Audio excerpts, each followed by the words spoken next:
বেছে বেছে হিন্দুদের বাড়িতে আগুন পুড়ে ছাই জীবনের সম্বল সঞ্চয়। চোখে মুখে এখনো পর্যন্ত রয়েছে আতঙ্কের ছাপ। জাফরাবাদের মহিলাদের, তাদের চোখে মুখে এখনো আতঙ্ক রয়েছে এবং বেছে বেছে হিন্দু মহিলাদেরই হুমকি। বিএসএফ চলে গেলে ফের মারধরের হুমকি মহিলাদের। পুলিশে ভরসা নেই আক্রান্ত হিন্দুদের।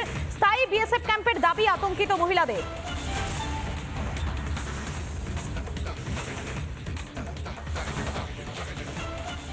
বেছে বেছে হিন্দুদের বাড়িতে আগুন লাগানো হয়েছে, পুড়ে ছাই হয়ে গিয়েছে জীবনের শেষ সম্বলটুকু। সঞ্চয় যা করেছিলেন সব এই মুহূর্তে তছনছ। চোখে মুখে এখনো পর্যন্ত আতঙ্কের ছাপ রয়েছে জাফরাবাদের মহিলাদের।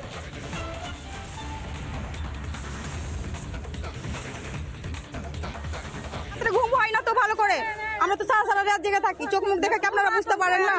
চোখ মুখ দেখে কি বুঝতে পারছেন? আবার তো হামলা করবে বলে তো দিচ্ছে, আবার তো হামলা করবো আমরা। হ্যাঁ, আবার তো হামলা করবে ওরা। বাঁচান আপনারা, আমাদেরকে বাঁচান, আমাদেরকে বাঁচান। বলছি যে তোদের যতদিন বাপ আছে ততদিন তোরা বেঁচে থাকবি, বাপ চলে গেলে তোরা কি করবি? বাপ বলতে কাদেরকে বোঝাচ্ছে? বিএসএফ দেরকে বলছে। বিএসএফ চাই, আমরা সারা জীবনের জন্য এখানে আমাদের বিএসএফ ক্যাম্প চাই। মানে বিএসএফ যতদিন থাকবে ততদিন বেঁচে থাকবেন, আর তাছাড়া আপনাদের উপর আবার আক্রমণ করা হবে। হ্যাঁ, আবার অমন করে হুমকি দিচ্ছে আমাদেরকে। বলছে যতদিন তোদের বাপ বেঁচে আছে, তোর বাপ যতদিন আছে তোরা বেঁচে থাক, বাপ যতদিন চলে যাবে তারপরে তোদের উপর আবার আক্রমণ করবে। আমাদের অপরাধ কিছুই না, আমরা শুধু হিন্দু, এটাই আমাদের অপরাধ। আমরা ভুল হয়েছে, আমরা হিন্দু হয়ে জন্ম নিয়ে ভুল করেছি। আপনারা শুনলেন, যারা স্থানীয় বাসিন্দারা রয়েছেন তারা এখনো পর্যন্ত আতঙ্কিত। তাদের চোখে মুখে আতঙ্কের যে ছাপ রয়েছে সেটা কার্যত স্পষ্ট। আমাদের সঙ্গে টেলিফোন লাইনে রয়েছেন বিজেপি নেত্রী তথা আইনজীবী প্রিয়াঙ্কা টিব্রেওয়াল রয়েছেন আমাদের সঙ্গে। আপনাকে স্বাগত রিপাবলিক বাংলায়। আপনি গিয়েছিলেন সেই এলাকায়, শরণার্থীদের সঙ্গে দেখা করেছেন। এখানকার যারা মহিলারা রয়েছেন তারা ভয়ঙ্কর অভিযোগ করছেন, বেছে বেছে নাকি হিন্দুদের বাড়িতে আগুন ধরিয়ে দেওয়া হচ্ছে এবং পুলিশে তাদের ভরসা নেই। তারা স্থায়ী বিএসএফ ক্যাম্পের দাবি কিন্তু এখনো পর্যন্ত লাগাতার করে যাচ্ছেন। দেখুন, ওখানকার পরিস্থিতি কিন্তু ভয়ঙ্কর।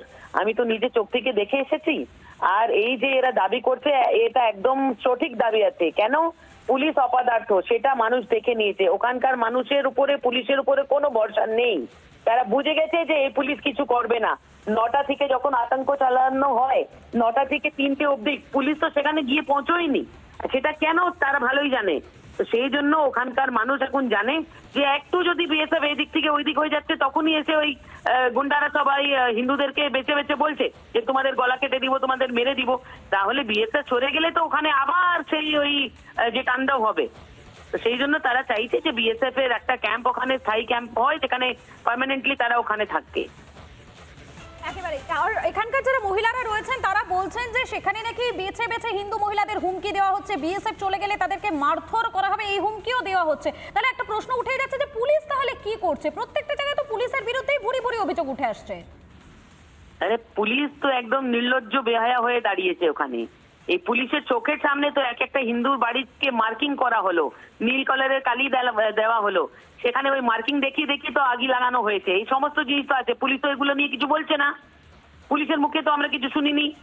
অপদার্থ পুলিশ। এরা বলছে কি যে না, দুটো লোকের সঙ্গে দাঙ্গা হয়েছে, হিন্দু মুসলিম। আরে কোনো মুসলিমের সঙ্গে দাঙ্গা হয়নি, সমস্ত হিন্দুদের বাড়ি পোড়ানো হয়েছে। একেবারেই। নানা ধরনের কন্টেন্ট দেখার জন্য লাইক করুন, শেয়ার করুন আমাদের ফেসবুক পেজ, সাবস্ক্রাইব করুন আমাদের ইউটিউব চ্যানেল। পাশাপাশি অন্যান্য ব্রেকিং নিউজের জন্য অবশ্যই চোখ রাখুন রিপাবলিক বাংলায়।